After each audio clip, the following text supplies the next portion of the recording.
What's up everyone, Ian and Jessie here. We're in Flagstaff, Arizona. We wanted to go over a quick little 1-2 punch that we want to kind of explain about. When people look at the reverse hyper, a lot of people are saying that when you actually extend the hip and actually extend the lower back, it's this bad situation. So our first step is really going to be addressing the ability to properly extend instead of just from one segment, but really being able to disperse extension through the lumbar spine. And then we have to always go back to Wolff's Law, tissue remodeling, progressive overload, just the idea of the fact that if you need to get into a certain range of motion and we also need it to get stronger, the only way to make it get stronger is to progressively overload it. So just quick recap, make sure that it's segmenting well, it's pain-free, you have a regular moving spine, and then we eventually add load. So our first one's just gonna be going through that segmentation. Now, whenever we're working on spinal segmentation, anytime we can take advantage of some feedback or even an active block, it's a really great strategy. Oftentimes what we do is we rely too much on that. So what I will say is we're going to show you this, but following it up with full range of motion spinal CARs with no feedback or no blocking is something I also suggest. So he's going to grab wherever he wants, wherever he feels stable for this first one. And then all we're going to have him do is think that this pad right here is actually blocking out a certain part of his spine.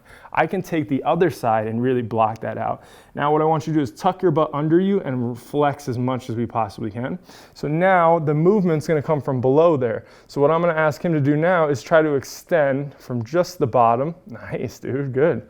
And then reverse. So just like our spinal CARs, I can have him go from the top down. I can have him go from the bottom up. But what I'm really doing is taking out this part of his spine. Don't move any of this other stuff. I can put more feedback on him and having working on just opening up those bottom segments. While we are opening up, we're also controlling them, right? So if I did want to have him do any isometrics, go ahead and hold an isometric of extension. Good, so you can just hold that. I'm kind of pressing down, not crushing him, but I'm just giving him some feedback to hold that. Really feel what the paraspinals and all this stuff down here fires up, feeling like.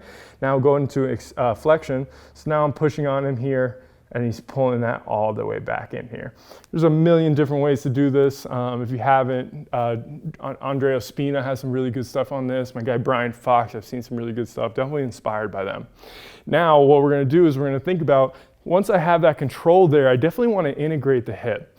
It's not a coincidence that when you see a high-level sprinter, a high-level athlete, yes, they have unbelievable posterior hip strength and glutes and all that, but they also have strong erectors. And it's no secret that Westside's been breaking records for years and decades, and this is one of the machines that they created in terms of the actual reverse hyper. We're kind of making the glute ham into that.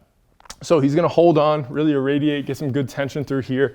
And all I want him to do is fully extend all the way up, hold for a good squeeze, and then we can slowly control the way down. And you can just do reps of that. Let's do 5 of them. What we are looking to do is have him feel his glutes and his hamstrings as much as possible, especially with the glutes and the emphasis on the leg being straight.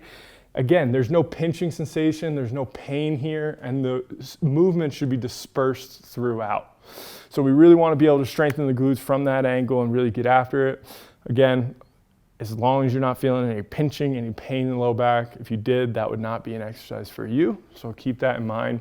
If we want to progressively overload this, within this machine, we could tie bands to the bottom here. We could add ankle weights. We could also even have him squeeze a ball between his knees and actually get a little bit of an adductor in there too.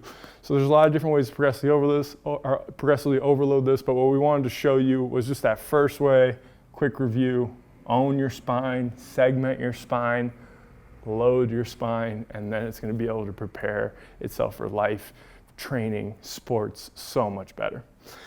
Thanks for tuning in. If you guys have any questions, please put them below, and we'll see you next time.